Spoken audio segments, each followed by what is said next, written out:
What's going on, everybody? Maple Rooski back here for the whiskey of October.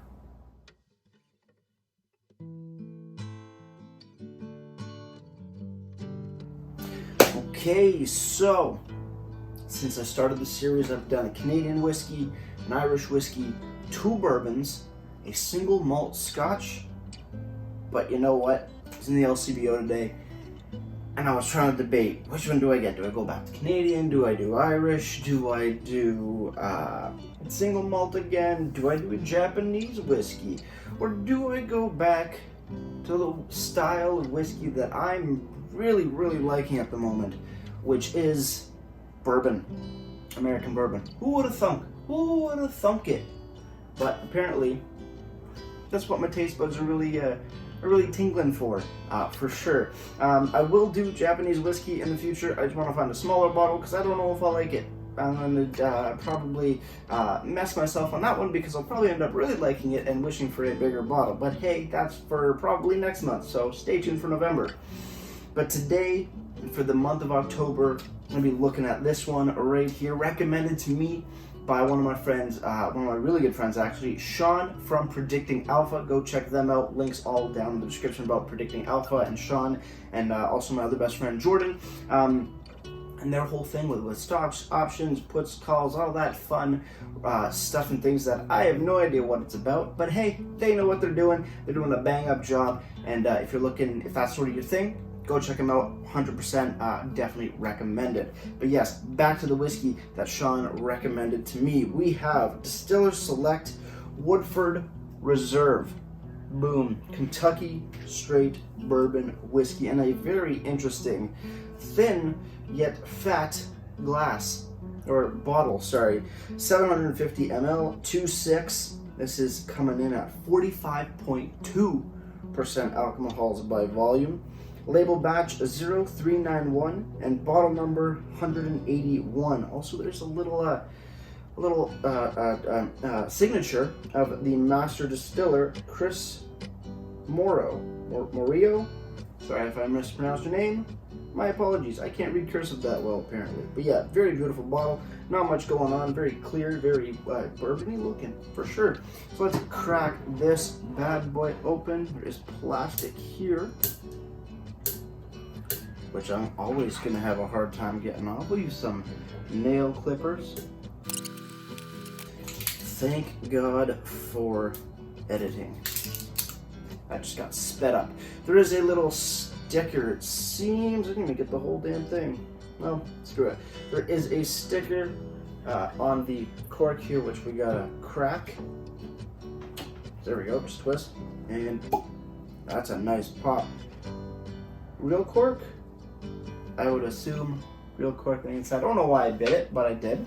And it pops right off real nice. We got our glass here washed out because I am wearing the same clothes as I was wearing in the Final Thoughts video of Glenlivet Founders Reserve. But hey, washed it, we're good to go. Pour ourselves a little glass. I don't know how this bottle's gonna work, but hey, there's more than enough, and it always drips out. That's what I don't like about whiskey bottles, or I guess big bottles like this for spirits, is that you always lose a little bit each time you pour. Anybody who knows how to fix that, let me know, because that'd be greatly appreciated. Just put that there. We'll get to the bottle in just a hot minute. But look at that, definitely a deeper copper color indeed compared to the Founders Reserve, but seems to be straightforward with most bourbons. So yes, like I said, 45.2% alcohols by volume. So it's gonna be a kicker for sure. On the nose, big alcohol for sure, but I ain't getting too much on that one. Toffee, caramel, very low nose, funny enough. Maybe it's the way the glass is shaped, I don't know. No, that's just straight alcohol. I got a little bit of toffee and caramel off it, but now I'm just getting alcohol off it. That's interesting. Yeah. Maybe the glass isn't conducive to smells? I don't know. I had a better time smelling the Founders Reserve, but this doesn't really have too much of a very bold aroma. A little bit of maple syrup. Yeah, again, like toffee, caramel, maple syrup, but not much else off the nose. Maybe it's the glass, maybe it's me. Who knows what's going on? Let's just drink some.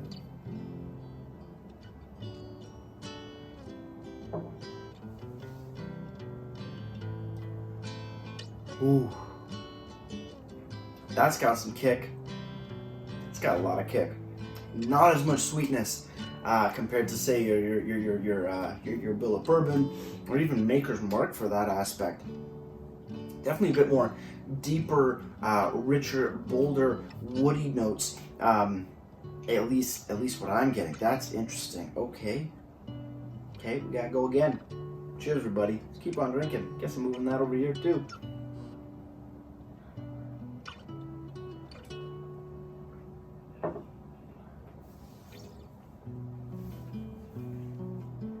Black pepper, cinnamon, toffee, caramel, slight maple syrupy notes out of here, big, darker, woody, oaky characteristics coming off it, 110%.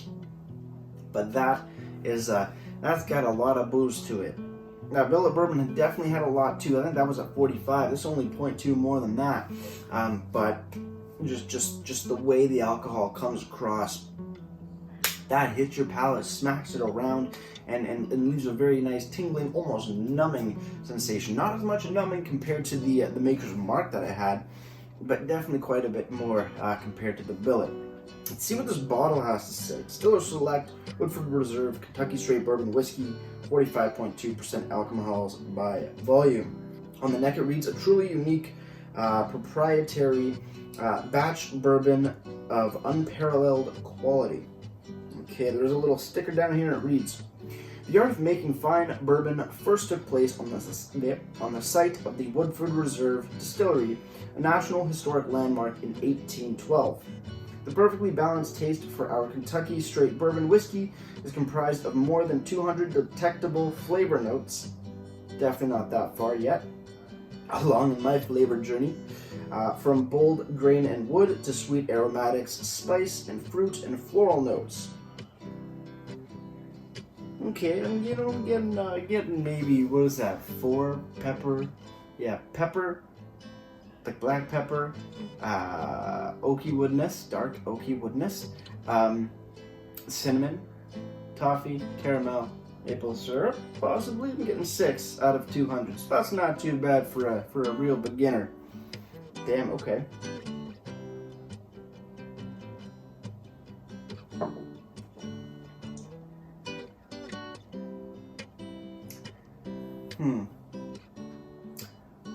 This one's going to take a little bit more for to grow on me, I think, compared to the other ones. Yeah, definitely. It's definitely a bit more, definitely stronger. Definitely has a bit more punch to it, a bit more sharpness to it compared to the other ones. Definitely more wood forward rather than caramel, toffee, and maple syrupy forward indeed. I have the website here, but I'm going to read it off my laptop. Has the same description as on the bottle. But if you scroll down a bit, it's 90.4 proof. Appearance is clean, brilliant honey amber. The nose is heavy with dried fruit, hints of mint and oranges, covered with a dusting of cacao. Faint vanilla and tobacco spice.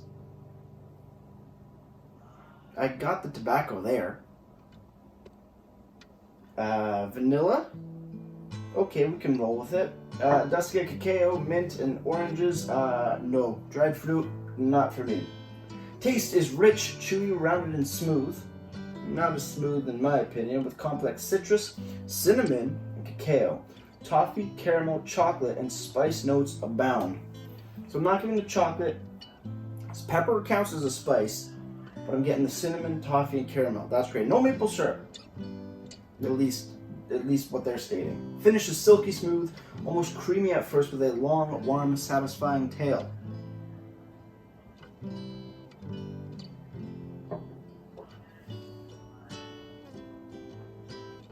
I wouldn't say creamy, but hey, still a beginner. Explore the flavor wheel. Tap to explore the unique flavor breakdowns of each Woodford Reserve expression. Every whiskey has its own special flavor wheel, reflecting the diverse tasting notes you'll experience with every sip. For the grains, we have malt and rye. For the wood,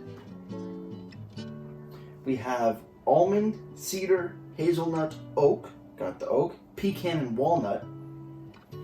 Walnut might be the darker notes that I'm getting, darker woody notes that I'm getting. That might match with that.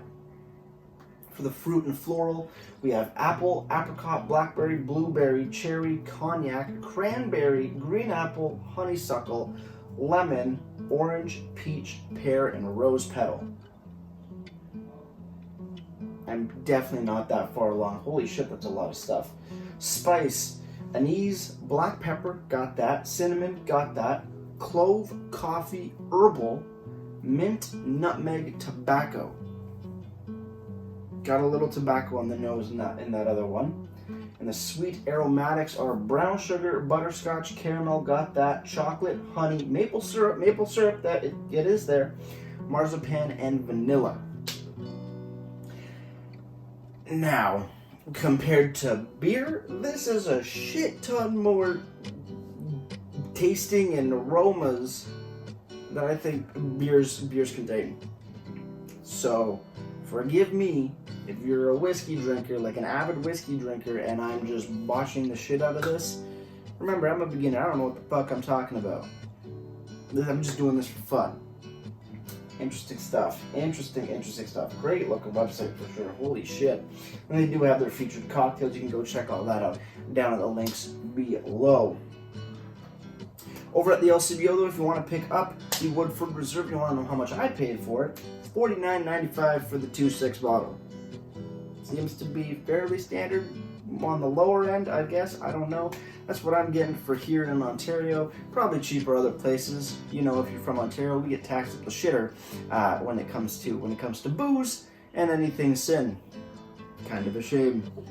Overall, I'm pretty excited about this journey, but I'm not too stoked at the same time. Not as stoked because it's going to take me a lot more to figure out if I really do enjoy this whiskey. But hey, you know what? That's the whole part of the journey. So with that said, guys, you know what? I'm going to go enjoy this and enjoy the rest of the bottle throughout the month. And you'll hear back from me my final thoughts on Woodford Reserve at the end of October. At the end of this month, whenever this video comes out. Because it's October, like 2 days from when I'm recording. So we'll figure it out. So with that said, guys, like I always say, crack a beer and enjoy. In this case, pour yourself a glass of whiskey and enjoy. Cheers.